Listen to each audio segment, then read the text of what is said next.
nos Estados Unidos. Detalhe, não disse nenhuma palavra sobre o envolvimento dele com o banqueiro bandido Daniel Vorcar. Incrível, cara de pau completa. Laura traz outras informações sobre essa audiência que aconteceu na manhã de terça-feira. Rodrigo, diretamente dos Estados Unidos, o Flávio Bolsonaro está tentando se descolar da ideia de que ele mesmo incentivou o Trump a punir o Brasil com um novo tarifaço. Mas o que chama atenção é como o filho 01 do Bolsonaro escolheu se defender.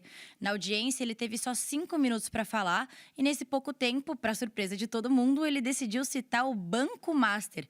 Isso tudo com um objetivo claro, né? Usar o escândalo para atacar o governo Lula.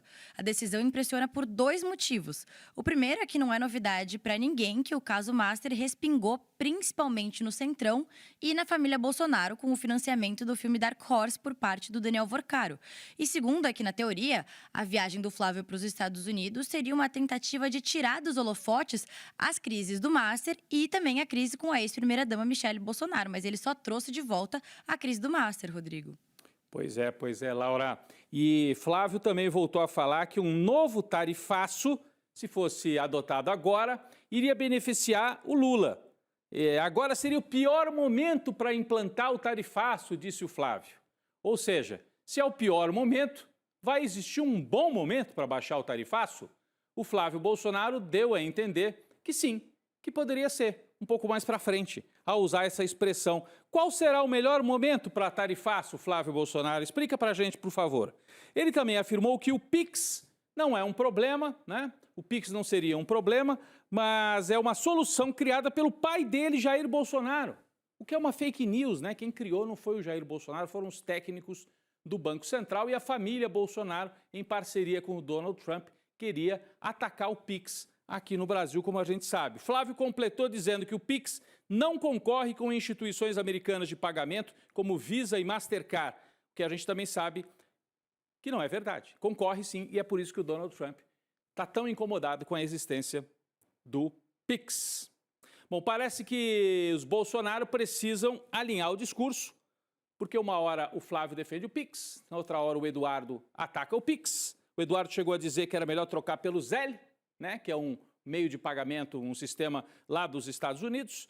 Os dois podiam, inclusive, resolver isso pessoalmente, porque eles estavam juntos, né, Laura? Durante a audiência, os dois estiveram juntos nessa audiência pública. O Flávio, que é candidato a presidente, e o Eduardo, que é candidato a papagaio de pirata, assessor aí do Flávio Bolsonaro.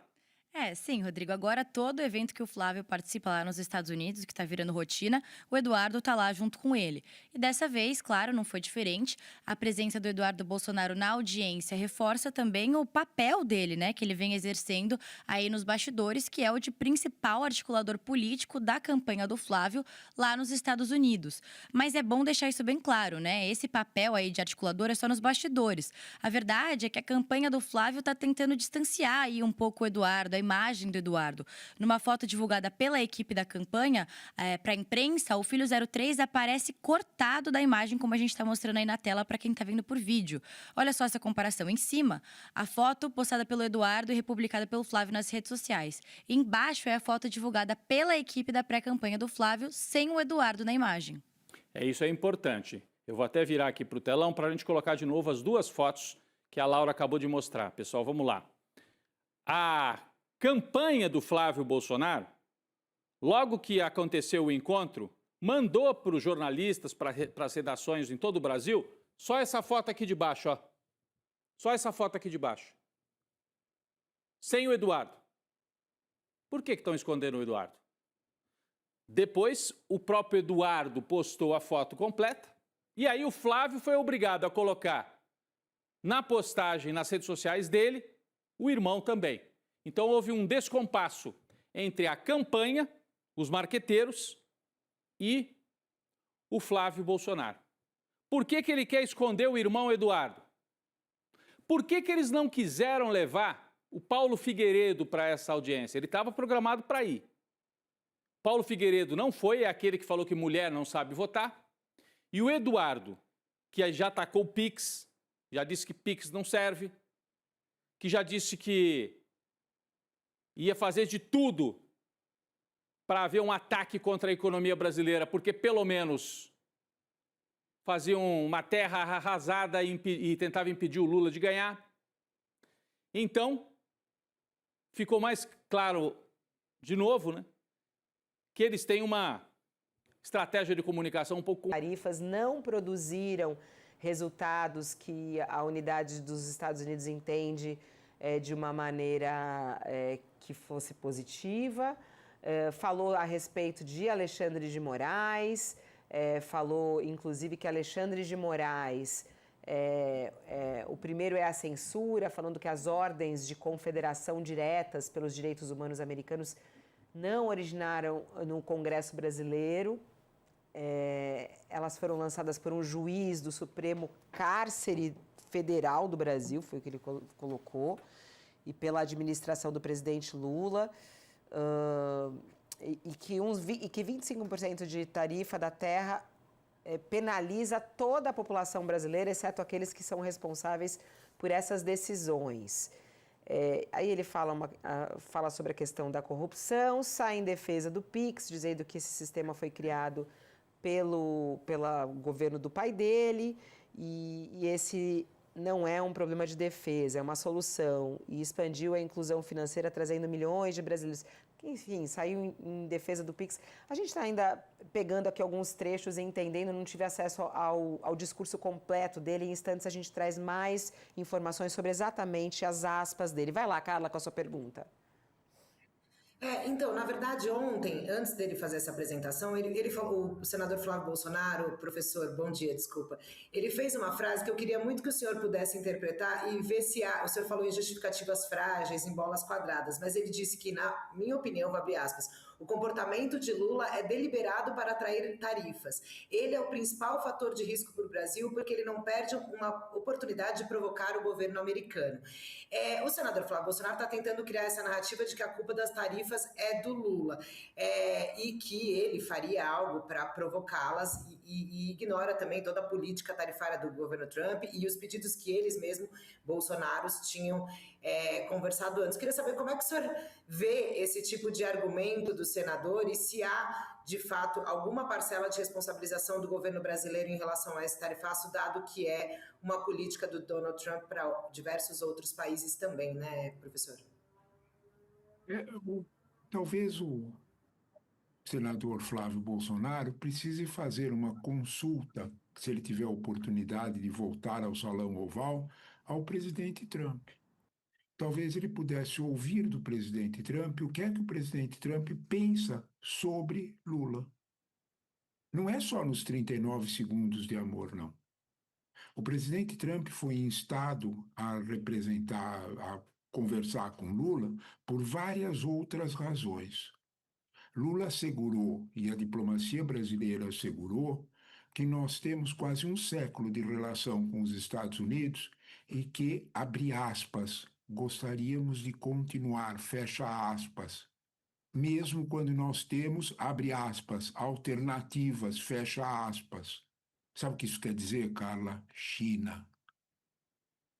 O presidente Lula foi aos Estados Unidos e avisou com todas as letras que ele pode ser, talvez, a melhor barreira para que os interesses americanos no Brasil continuem, porque o presidente Lula não quer o Brasil pertencendo a um lado só. Isso soa como música na orelha de Trump. Isso soa como música na orelha de Marco Rubio. Eles sabem perfeitamente do que Lula está falando. Talvez, neste contexto, a gente possa imaginar que essa fala de que o presidente Lula é o responsável pelas tarifas é uma fala enganosa, até mesmo para Trump. Não é por aí que Trump está brigando com Lula. Não é pelo lado das tarifas. Trump sabe perfeitamente o que é que Lula representa numa espécie assim de escolha dupla, preservando interesses americanos no Brasil, porque isso nos interessa. Nós não queremos nós não queremos ter um dono.